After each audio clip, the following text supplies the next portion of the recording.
Yeah, we're doing like 7 different things at once. So when people are like, "Do you sleep?" No. I lay in a ball and. I was about to say define sleep. Yeah.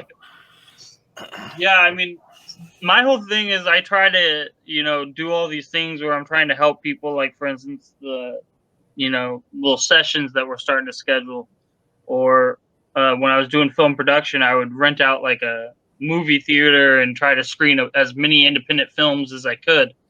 But I'm always either met with backlash from people, like, for instance, in the film industry, I would pay for these people's movies to like screen at a theater and they wouldn't even show up or anything. And it's like, how do you not show up and support your own content? Like more popcorn for me, I guess. Yeah, but like movie theater popcorn, ain't nothing like it. Yeah, rest in peace. That real, yeah. Oh. Yeah, it's gonna be crazy to see what becomes of movie theaters, to be honest. Some are getting rented out, and you could just like somebody had like their PlayStation hooked up somehow. I was like, oh my God. "Yo, that's awesome." Yeah, I guess you could play, rent like, out Halo. AMC theaters right now for like $100, and you get the whole theater between you and like 10 people. Yeah, that's insane. That's the only thing I really miss. I'm super introvert, so once this started happening, I'm like, that's fine. Nothing has really changed in my life. Yeah, yeah. I go to work. I know a lot of people lost their job and stuff, which sucks, but I have like an essential job, so I don't even want to be there.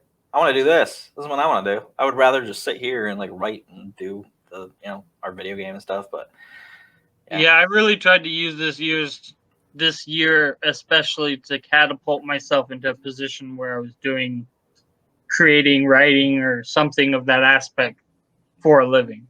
Because Netflix like some people did. I'm sorry, what? So you didn't sit back and watch all of Netflix like some people did? No, the first thing I did when this whole thing started was do a motion comic for our issue 1 of Kajar and Kajaria, and that turned out pretty good. It's on YouTube right now. Just you type in Kajar and Kajaria, it will come up. But yeah, I mean, I'm trying to do one for every issue, but it was way more spendier than I anticipated. So yeah. we're making a motion comic for our horror anthology, the 2nd issue and onward, if we can. Our friend Hector said, "Oh, since you're learning Unity, like you can do it in Unity.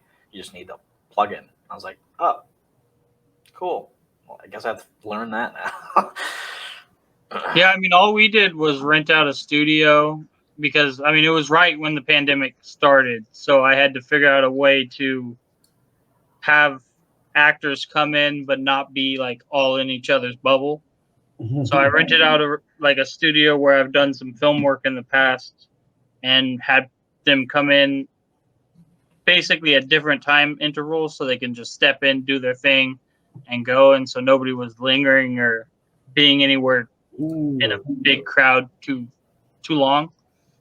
And so we recorded the voices for the lines, and then from there I sent the actual pages to the editor, and he did it in Premiere Pro and After Effects and all that, and just basically created the sequence based off of the way the story went, and then laid the lines to it, and then I paid a songwriter to create a song for it, basically our Kajar and Kajaria theme song.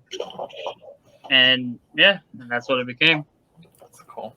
Yeah, we're there's a couple motion trailers that I showed through this event, and one of the guys that does like astronaut high schooler, and he's on a few panels, Josh Harris or J.R. Harris. He's gonna be making a bunch of trailers for like people on the platform if they want. I would like everybody to have a trailer. And our trailers for like our Kickstarter, because everybody's like upping their game on Kickstarter with their trailer. So I'm like, oh, well, we got to do that now.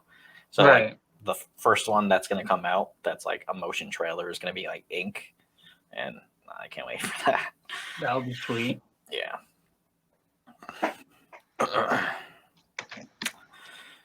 So, besides your comic, what else do you do besides filmmaking, and what do you do? I mean, my day job right now, I'm a caretaker, but I'm trying. Like I said, I'm trying to get to a point where I'm either doing like script writing. I've just been watching a bunch of videos on the best ways to get working jobs as a script writer and stuff like that. And it seems like the best route would be to try to look into like basically not necessarily editing scripts, but like fixing scripts. And so I'm going to try to get an agent and try to get on that. But I think I'm just going to keep pushing out the comic book. Like I said, we have issue 3 that's more or less 50% ready on the art side of things. It's going into line art and details and coloring and stuff like that. So we'll probably be putting that out. I don't want to put a date on it yet and shoot myself in the foot, but probably around February. But we're also trying to do like a Kajar and Kajaria trading card game. Nice. That's cool. So we have the way the game's going to work down. Basically, there'll be 2 what you could call fractions, either the Kajar and Kajaria side or the Turscorp Poacher side. And then the cards will be the animal cards, where you're basically rolling dice to bond with that animal or capture that animal if you're a poacher. And so the players will play across the board to either try to capture all the cards on the poacher side of things or to bond with all the cards on Kajar's side of things. And you could if you land on the other player on the board, you have to battle that player for the cards they have. And so whoever ends up with the most cards at the end of the game, once all the cards have been removed from the game, will win the game. But I'm trying to find the perfect window to have my artist focus on that, because I mean, she lives in Venezuela, so her like electricity goes out and stuff like that all the time. So she basically commits what she can when she can. So issue 3 is the primary focus. So where are you located, by the way? Portland, Oregon. They just legalized everything there. Yeah, you can go do heroin. I don't know if you knew that. Don't. While you're on your podcast, there's heroin available now. So everything's decriminalized. It's not legalized. Yes. Need to use the right verbiage, or so now their whole tactic is gonna be like, if they catch like a tweaker doing some crazy tweaker shit, is basically apprehend them and give them a choice of either paying $100 or going to a class. I think that might work. Kind of, yeah. To an extent. Yeah, like, I have for the average user, but when you got people that the average heroin user, yeah. Yeah, the average heroin user will look at that as like lesson learned. Johnny, how many needles are too many in your arm? 3? No. One is too many. I don't know if you guys have ever been to Portland or if you guys have seen the decline that it has seen in like 10 years, but this city is freaking man. Like, you cannot go anywhere without a homeless camp being on your left or right, or wow, sounds like California. Well, I was going to say that, and you guys had all the riots and stuff too. Didn't you guys tear down like an Abe Lincoln statue because he's a terrible person? Yeah, I think all the statues got tore down, pretty much all. Like, I know they tried to take the deer statue that we have downtown, but I think they got that one out before they damaged it too much. But I don't know. I lost track of the riots after, I want to say, the first major like lockdown shift. Or no, it was the fires. It was the fires. It just made me think of what is it, Hercules, where it's like, was the tornadoes before or after the fires? It's like it was after the fires, but before the earthquake. Yes. Yeah, I was just reading this thing about zombie minks, and like one of the comments on it was like, "Who had zombie minks for November?" And I was thinking of Cabin in the Woods. Nice. That's a really good movie. Surprisingly good, yeah. Yeah, people were like telling me that for a while because I love horror. And they're like, "You need to watch this," and I was like, "Okay." It's like a modern horror movie, so. And then I was like, "Oh, all right." There's another modern horror movie called Hush. I don't know if you ever saw that. I think I've heard of it. That's a favorite. It's the dude in the face mask, right? Yeah, so that's kind of creepy. And then you add like a girl that's deaf and she's in the woods, and I'm like, this is perfect. Because like there's like an alarm going off and there's a light, and she's like, what's happening right now? And then she's on like FaceTime or something, and people are like, they're like, huh? I'm gonna go bake cookies. So that's a really good movie. Yeah. So what genre would you what's like your favorite genre besides, your current one? To like consume and enjoy, or to like create and Create and then, just like enjoy. so I'm naturally drawn to like for writing anyways. I'm naturally drawn to like telling dramatic and meaningful stories. I can literally just run the page for hours doing that. But when it comes to like what I watch and like consume, I have select shows I watch. I'll give Sons of Anarchy my full blessing. I watched like 2 seasons of Walking Dead that I actually enjoyed. Thank you so much. I fucking hate that show so much. I used to talk to a girl from like Connecticut years ago, and that's when like Game of Thrones was good. And I'm sorry for people that are watching this and they're like, that was a good show. The ending was terrible. So you don't have to finish it. And she used to talk about Walking Dead all the time. Yeah, and she used to talk about Walking Dead all the time, and I'm just like, it's just them like walking and like talking. And she's like, that's Game of Thrones. I'm like, no, Game of Thrones is actually good. You saying it's just them walking and talking reminds me of the scene in Jay and Silent Bob, or Clerks 2, where he's like, it's 3 movies of the same thing.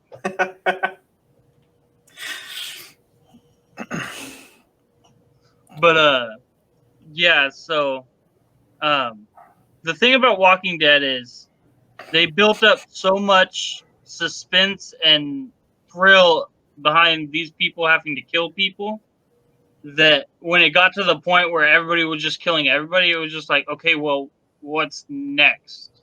Like, there's no reason to watch this show because we already know somebody's gonna kill somebody, they're gonna turn into a zombie, and it's predictable.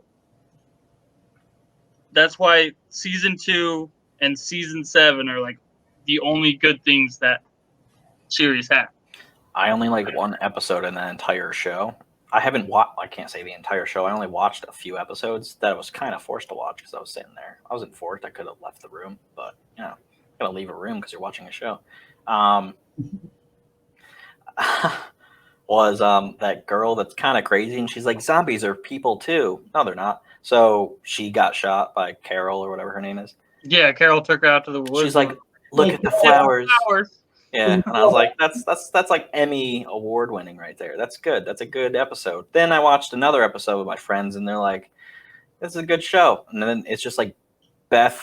I know the characters' names. Why do I know them? So Beth was just bitching the entire time. I'm 16 years old. Should I drink or not? That's the whole episode.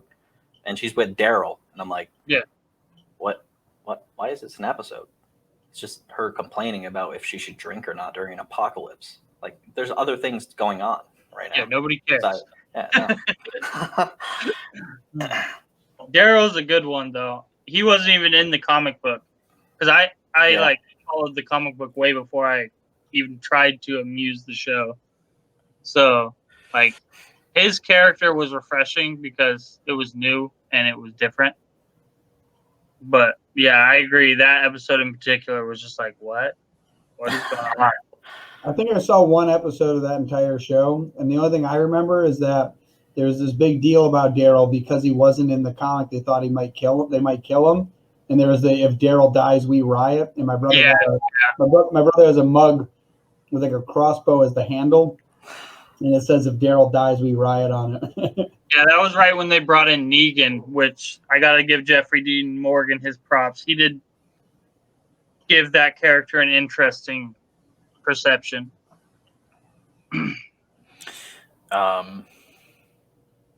Terra Nova was a good show, even though it got one season. The only reason why it got one season was because it cost $4 million per episode, though. Oh my god! What is sad is I just saw the show Utopia on Amazon. It was canceled after one season. Is this the one that was kind of like the pandemic stuff? Yeah, like that was a good show. I could if they went back and like edited it, if they wanted to, they could take out like kind of near the end and just be like, yeah, it was meant to be a one season show. Because like there's a perfect spot where I'm like, oh, so it's gonna end here? Oh no, it's gonna keep going. Oh, okay. But like I thought that was only a one season thing, and then yeah. Have you guys seen Happy? Yes. No, oh my god! I watched your first season in a single night. That guy, he like crazy or is he on drugs? Or? No, so he's a former cop who lost his job because of a bunch of crazy shit. He's into drugs. And essentially, because he's hopped up on drugs, he's able to see the imaginary creature that his daughter created in her mind, but he became like real, but only he and her can see him. And the whole reason that the imaginary creature even went to I forgot the actor's name. Who's the actor? He's in like Law and Order stuff. I'll have to look it up. He's in Law and Order SVU. Yeah, he's in. Yeah. But anyways, yeah, the imaginary friend goes to him because his daughter, who he didn't know he had, got kidnapped. Oh. And because he's hopped up on drugs, and he was able to see him, and he sees him throughout the rest of the show. Christopher Milani. Yeah, Milani. That's the name I remember. But yeah, and then the imaginary friend is a unicorn, and it's Patton Oswalt. So it's like hilarious. And they just get into some crazy shenanigans, and you're just like at one point the unicorn does blow. Yeah. Or he finds like this like crazy Toy Story like esque like little kid or whatever that has these demented imaginary friends that like run a fight ring or whatever. Yeah. Yeah, you just gotta watch it. Like that, like that's enough for you to know that the show's insane. I know the second season's out, I haven't seen it yet, but the first season was so freaking good. I watched the first episode and I'm like, I guess I'm not sleeping today. Like I just watched the whole season. I was up until the next. So what's that on Netflix? Yeah, it's on Netflix. I guess I can try to watch it before the like subscription ends because like we just got rid of Netflix because we just got HBO Max because HBO Max is a shit ton of stuff. Bro, I heard they're about to get King Kong vs. Godzilla. I'm so excited. I think the old one or like the new one. I heard it's going straight to HBO Max. They have Godzilla King of the Monsters on there, which I haven't seen. Dude, I don't watch. I haven't ever really watched any Godzilla stuff. Huge Godzilla fan. I have all the old VHSs. I got all the old toys. I like real quick. If I say Biollante, do you know what I'm talking about? Oh yeah. Okay. Yeah. See this guy. I like him. So anyway, but like yeah. So the second that they like Rodan, first off, like the fact he was in it, I was like, oh my god, this is gonna be a good movie.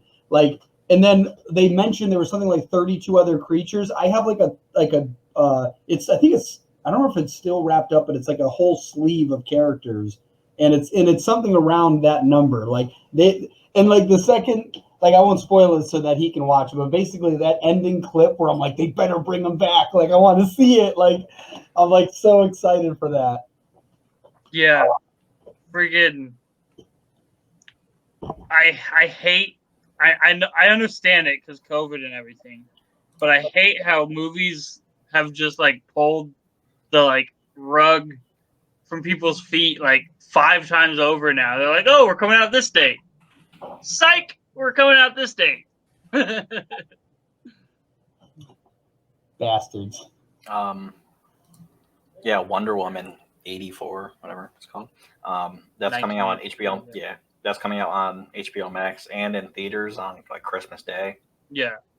I don't know what theater is open, but yeah. Okay. Yeah, I don't know because I know a lot of the theaters here are like shut. Like didn't like Regal like file bankruptcy? Regal opened here for like only 2. I think not Crossgates. I think Colony Center Tenet opened it. It was Tenet that they first started doing theaters again. Yeah, and then they're like, "Nah, we're gonna close again." Why'd you open?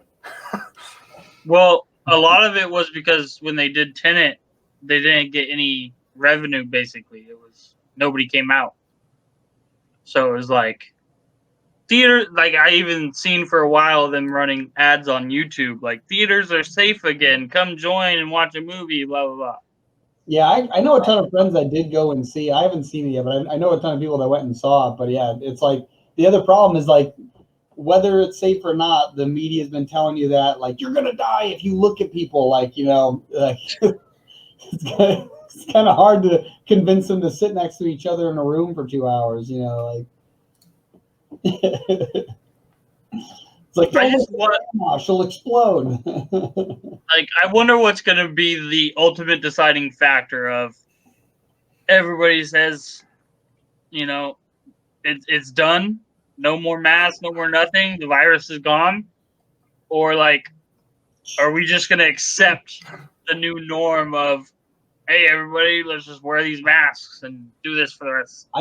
There might be a collection of people that do, and they will be called the mask wearers from here on out. But those who shall not be named, no. But yeah, no, there's no way. Like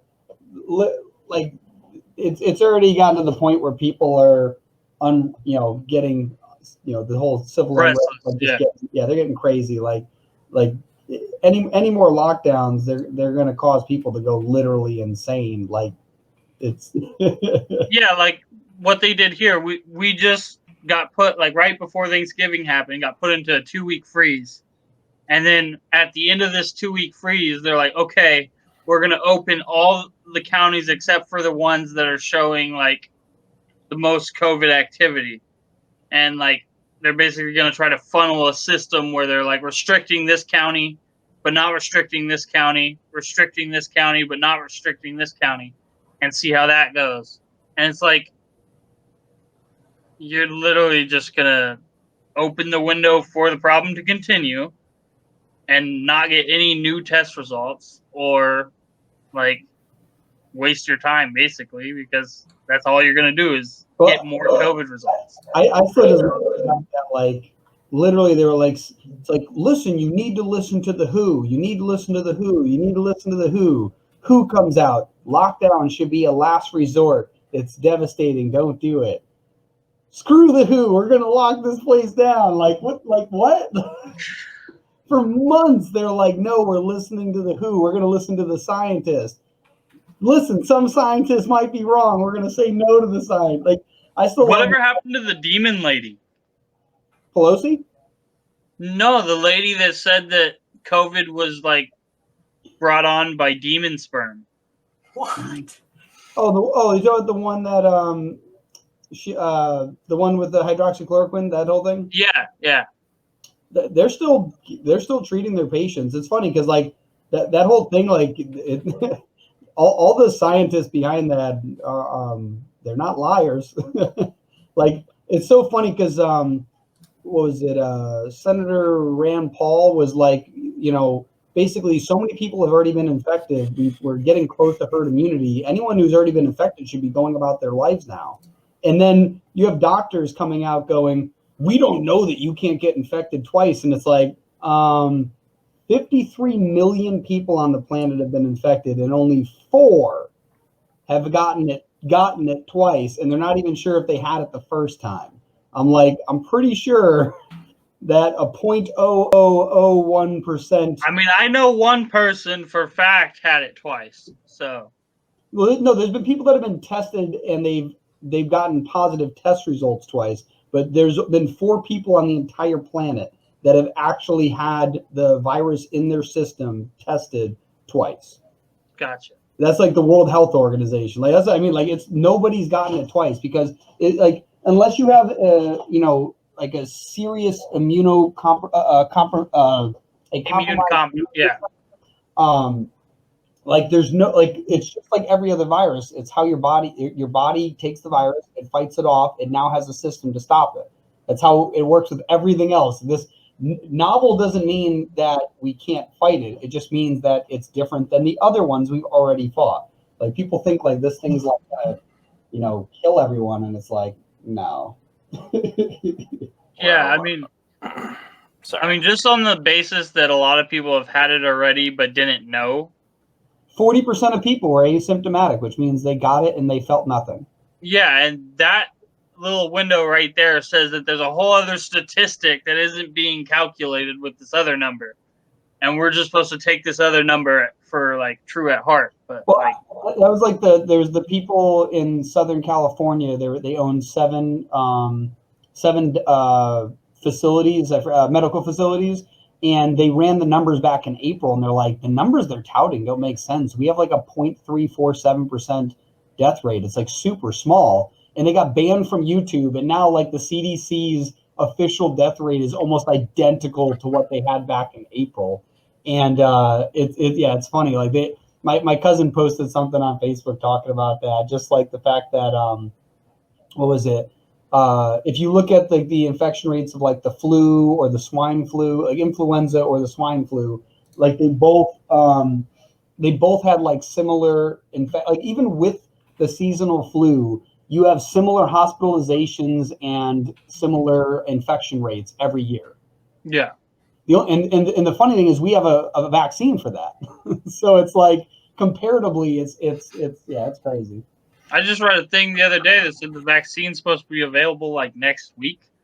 But It's like freaking this whole vaccine thing, unless you find somebody willing and inject them and watch them for like 2 to 3 years, maybe even longer, you are not going to be able to determine if that vaccine creates any side effects. Well, that's the biggest problem with this particular one is that it's like, so most vaccines use dead or inactive viruses for you to build an immune response to them. This one is an mRNA vaccine, which means that it goes in, it basically tricks your cells into presuming that it saw the vaccine, and then it alters the RNA in your your T cells and B cells so that it can fight off the bacteria. But it's like, what happens if you already got sick? Are you supposed to take the vaccine that's supposed to change your DNA? Like, I'm pretty sure I'm going to avoid that. Like, right. I take the flu vaccine. I don't. Rule number 1 of 2021: don't take the vaccine. Yeah. Yeah. No, it's crazy. Like, because the big thing too is how. What is it? There's some airline that was like they won't let you fly unless you have you've taken a certified vaccine. Ticketmaster is making it available for venues to go, we won't sell tickets unless you have a vaccine. It's like, oh, do you want QR codes and stamps on us too? Like George Orwell. Yeah, it's crazy. It's like, because there's somebody I watched who said that there was always going to be a reason to take away your freedoms. You just have to realize it. Like, there's no level of security that will ever override freedom. There's either Benjamin Franklin or Thomas Jefferson. One of those was like, they said, was it never give up, what is it? Those who give up security for free or freedom for security will get neither and deserve neither. Yeah. It's like individual responsibility. If your grandma's 80, maybe don't hang out with her, for a few months. Go get sick somewhere with your normal friends. Get over it like everyone else who's gotten it, and then all of a sudden you have herd immunity amongst the youth and they can't spread it to the elderly. Like, look at that. And I have to end this now. Oh yeah. What time is it? 7:52. Oh yeah. So make sure we end that. Wait, what did I say? Thank you guys for having me. Got off topic a little bit towards the end there, but hey. Perfect. Talk about conspiracy theories. It's great. That's how you get the viewership. Yeah, not on YouTube. We just got flagged. No? All right. Well, thanks for coming on. You can totally come on again at some point, like next year or some point. For sure. Just let me know, and I'll let you guys know about the session, unofficial, official comic book school that I was talking about. Yeah, definitely. Yeah. All right. All right, have a good one. Rock on.